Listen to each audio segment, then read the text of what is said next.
a dude's, I don't know, you cut a dude's torso off. Take a whole fucking arm off. Excuse me, sir, you got a fucking leg off, like my an friend. egg roll. What I was doing earlier today before you showed up when I should have been researching shit for the podcast. Yeah. I was looking, as many of you may have heard or may not have heard on the last episode, your boy's getting married. That's true. I was looking at Amazon.com's best selection of men's wedding rings. Yeah. Or just rings in general. Now, is that your job to pick that out? See, I or don't. Are you the sort of guy that's just like, listen, I'm going to pick it out because I want it to be right? Well, and I don't know exactly what the protocol is in a situation like that. I don't either. I'm probably going to just pick up my own ring, though. I feel like you got to, because here's why. I've always thought this.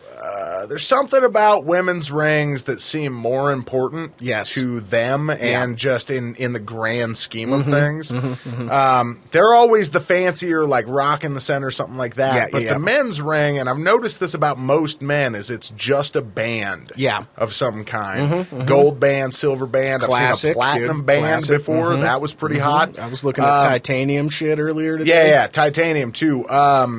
But seems like that's the way to go. I mean, just as a man, like just a cold-blooded, just one solid band. Keep it tight. Keep your. I don't know. How do you feel about it? Initially I went into that thinking, I'll get myself a classy silver band of some kind, nothing that's too obtrusive, nothing's gonna fuck with my day to day. Don't fuck around. I don't want to mess with my day to day, dude. Keep it banded. You know what? I still got to do work. I still got to play hard like I like to do. I still like to howl at the wound every once in a while, like us wolves do. You know. So I'm looking on there, and Amazon.com started sparking my imagination, dude. Yeah, did they? They were showing me pentagram rings. They were showing me wolf and eagle rings. Yeah. They were showing me these big, god-awful things with a bunch of diamonds and turquoise in them. Did they have any, like, Lord of the Rings they did. themed rings? Oh, they did, man. They had the one ring. I bet they do. That's what had ruled them all. Dude, it was like $17 fucking dollars. There was nothing to it. Yeah, that's not. And that ain't the ring you necessarily want to be wearing around. I feel like you got to have a little bit more respect for yourself and the band and the institution. Yeah. Than just a $17 commitment. Well, and that's what I told the guy when I was going to get the fucking ring at Jensen Jewelers. I didn't go to Jared, dog. I went to Jensen. Because we live in motherfucking Montana. I was going to, it's a lame joke, but I was going to be like, did you go to Jared? Yeah. Last week. That was the one actually classy enough just to break down my life a little bit and how this fucking thing just real handsome. Yeah. I actually went and talked to my lady's folks before I married her. Classy move. That's classy move. Dude, and it's just like, you know what? My mother raised me right, so that's how it works. Side note, the girl was talking to me. She was like, listen, I ain't trying to tell you what to do. Yeah. This was in the week. Yeah. But at one point, she was like, if you are going to ask me to marry you, and I was like, I'm not, don't worry. But I was like, she was like, if you're going to, though, you must talk to my father first. And I was like, well, yeah. Yeah. I mean, isn't that protocol? She was like, okay, well, I just wanted to make sure.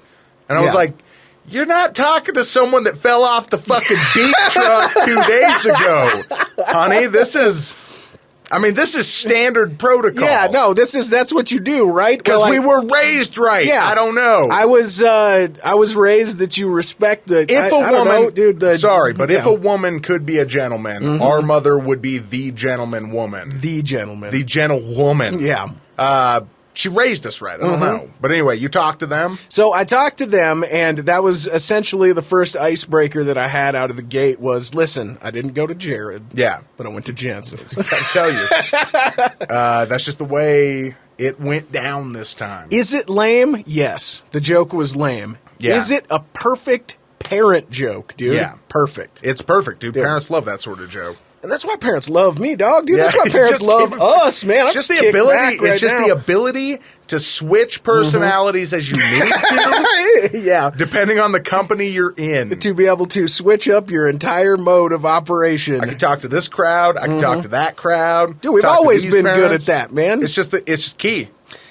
In high school, and before I fucking forget about it, those player haters at Jensen's, after they got me after they got me suckered in on this ring, and it actually is a beautiful ring. Yeah. And I really wanted On to your get ring it. or on her ring? No, on her ring. It's a good ring. Then they brought out the box of men's rings. Yeah, and you were just like, whoa, And I was like, no, hold on. I Yeah. will get my ring out of a Cracker Jack box. You or don't wherever understand. the fuck. I know the process here, and you ain't gonna sell me twice today. Yeah. So You got me. You got me once. Yeah. You consider yourself lucky Lucky. that you got me once. yeah. But yeah, they brought out this fucking $400 and $500 rack of rings, and I'm just like, I don't need something that's $17, but I also don't need something that's $500 sitting on my Find a hand. nice. If we could just find something in between, maybe not even in between, but just on the lower side of 250. You cut that in half. and then cut it in half. And then cut it in half again. That's what, I mean, what does it take to make a sterling silver ring that looks halfway decent? I don't know, dude. I have no idea. I'm talking- just like, I know. This is what I know, dude. I was talking to somebody about this the other day about the diamond industry. Yes. 'Cause somebody was talking about how rare diamonds are, and that's why they're expensive. And I was like, well, here's the scoop. Yeah. The reading I've